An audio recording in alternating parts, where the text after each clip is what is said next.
My deduction from the discussion we've had with the ambassador is that I don't think they have any issue with the discussing any of those matters. But the fear is that the other side just wants us to discuss vaguely what I would call is vague about Vision 2030. Now, I don't know what we are supposed to discuss on Vision 2030. I don't know what they expect us to discuss on development. Because really, you don't need to discuss development and make it a national discourse. Development would just take place if structures, if there is cohesion in a country, if people agree on the institutions and how they should function. What I got from the ambassador, and I need to mention, is that according to him, he feels that we cannot have another election, not in the next 90 days, maybe later.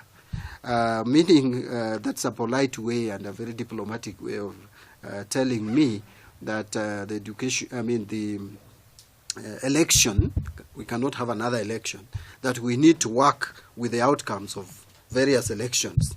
I call them various elections because we had the election on August 8th, and the outcome of which was annulled by the courts. And I'm very careful in my words. It is the outcome as announced by IBC, which was annulled. No one annulled any other outcome which may be proved to have been correct, like we know it, that the outcome of that election is that Raila won the election. On 26th, the Jubilee side believes they conducted the election in this country. We say there was no election which was conducted, and we say that a majority of Kenyans withheld their mandate from Jubilee on 26th.